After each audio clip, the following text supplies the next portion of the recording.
Hello YouTube. This is our garage. We're enclosed for winter snow. Just had our first snowstorm down here in the valley. And now I gotta go look for 542. It's a new Proterra.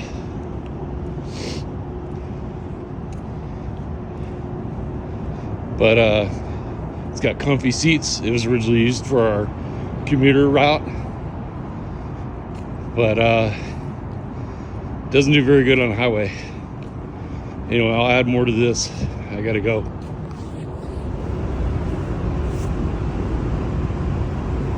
And here we have the blue Proterra. Doing my pre-trip, and then I gotta get somebody to move our buses in front. I will never get out because these have a wider turn radius.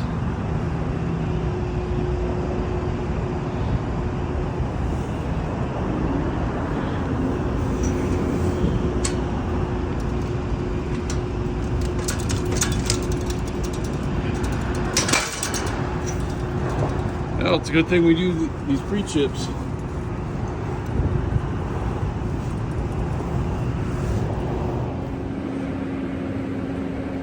Hello once again. The first part of the video, I was trying to show a pre-trip, but unfortunately I ran into an issue with the bike rack and the windshield wipers. Somehow they got tangled up. Gonna show that. And then I got interrupted by a new driver, so I had to shut the camera off, help him, and work with him. He was also driving an electric bus.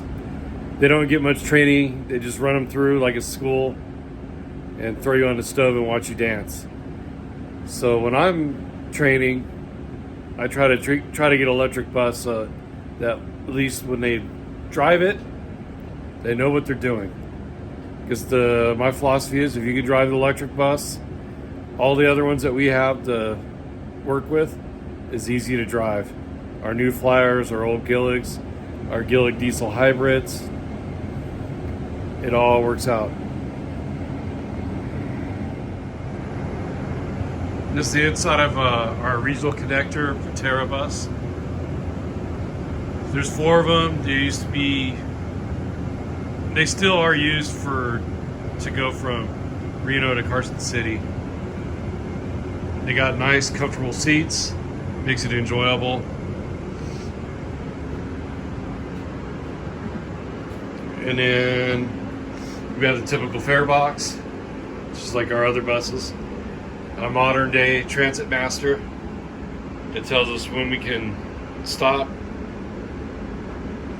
when we're supposed to stop at our time point, the time we're supposed to depart and leave, and then get messages.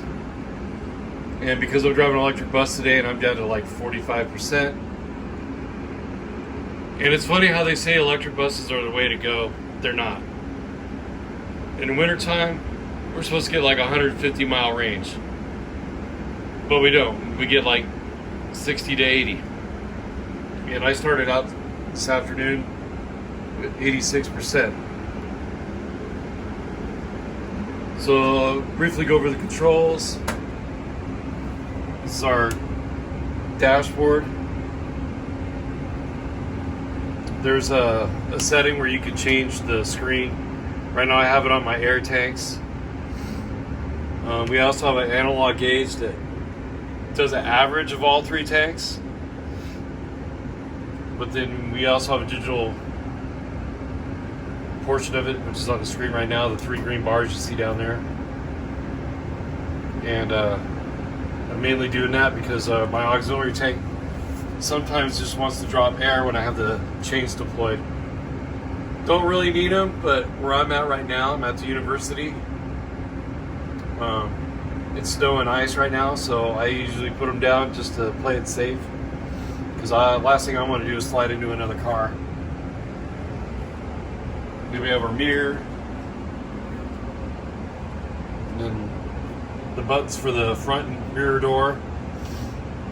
shift lever, reverse, neutral, and drive. And then we have our interlock override and our snow chains. Our snow chains are drop down, so at 5 miles to 20 miles we can deploy them and travel. And then the interlock override, that's in case somebody's in the doorway, like just the sensor senses somebody there, and even though they're not standing there, the door will just stay open. So you have to make sure it's clear, hit the switch, and it releases the doors. It also unkneels the bus if it's stuck in kneel mode. We have heated mirrors, which I've never really had to use because I am an afternoon person. And then above the driver's compartment, we have our control panel for next bus. That's for GPS. When people use their mobile app, they can track the bus where it's at in real time, provided we can log in. And now it's a new bid, so they changed the block number, so we're not able to log in. Then I have the HVAC controls on these buses.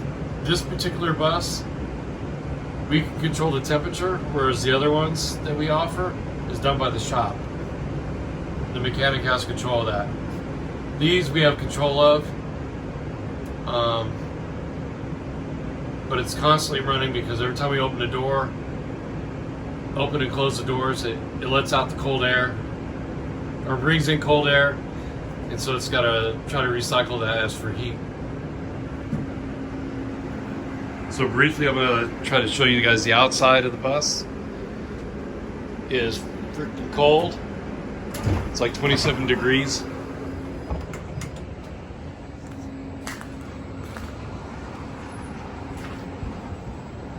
I mean, I like driving these, but the technology's not there yet. We got to figure a way to keep the buses rolling. And it's in front of my bus. The mechanic was able to fix the bike rack. How I got tangled up, I have no idea. I could have fixed it myself, but I'm not a mechanic. And the last thing I want to do is break something that's not mine. I would show you the other side of the bus, but it's pretty much the same as this side, except for the doors, not having doors. And people are just out today after yesterday's snowstorm. So it's been an interesting day for a Sunday. Anyway, I know my videos are short. I make do what time I have, and that's pretty much it. It's not my career choice. In other words, I'm not ever going to quit my day job because I like driving a bus. Everybody have a nice day, be safe, and have a good new year.